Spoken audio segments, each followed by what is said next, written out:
তুমি ছবিতে অনেক সুন্দর, কিন্তু বাস্তবে একটুও সুন্দর না। একটা মেয়ে সারাদিন কখনো সেজে বসে থাকতে পারে না। একটা সাধারণ মেয়ে মুখে পিম্পল, ডার্ক সাইকেল, আরও অনেক কিছুই থাকতে পারে।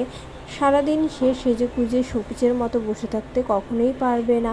আপনার যদি তাকে ভালো না লাগে, তাহলে আপনি একটি কাঠের পুতুল বিয়ে করতে পারেন।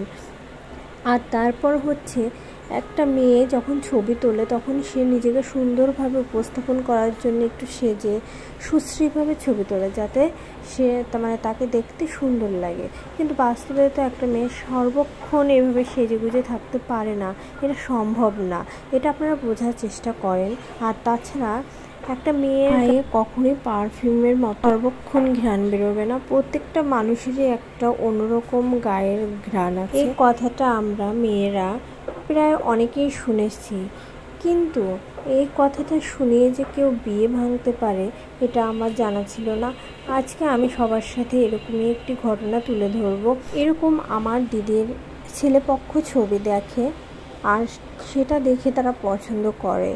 আর তারপরে দিদিদের বাড়ি থেকে একটাই কথা ছিল যে আগে ছবি দেখো, যদি ভালো লাগে তাহলে বাড়িতে আসবা, কিংবা মেয়েকে বাইরে দেখো, তাহলে দুপক্ষেরই কষ্ট কম হবে। আর তারপর তারা বাইরে মেয়ে দেখতে চায় না, কারণ তাদের ছবি দেখে পছন্দ হয়ে যায়। আর তারপরে তাদের পরিবার থেকে প্রায় 10 জন মানুষ একটা প্রাইভেট কার নিয়ে আসে আমার দিদিকে দেখতে বলতে বিয়ে পাকা করার কথা বলে। তাদের জন্য অনেক রকমের আয়োজন করা হয়, কারণ ছেলের বাবা মা, ছেলের ভাইয়ের বউ সবাই আসে।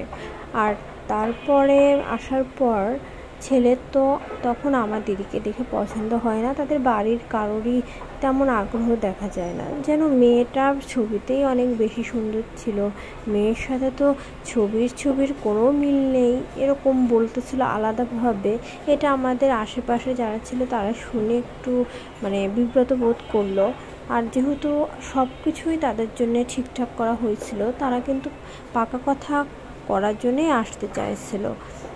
তার পরিশেষে তারা সবাই খেয়ে টেয়ে বললো যে আমরা তাহলে বাড়ি যাই, আমরা পরবর্তীতে ডিসিশান নিয়ে তোমাদের সবাইকে জানাবো।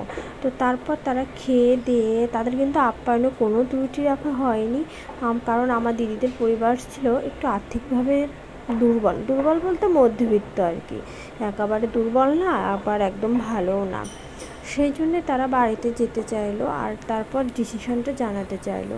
আর তারপরের এই একটাই কথা ছিল, তার ছেলের লাস্ট কথা, সেটা হলো মেয়ে ছবিতে অনেক সুন্দর, কিন্তু বাস্তবে একটুও সুন্দর না। এই কথা শোনার পর আমার দিদি অনেক কষ্ট পাইছিল। এরকম প্রতিদিন অনেক মেয়ের সাথে এমন হয়।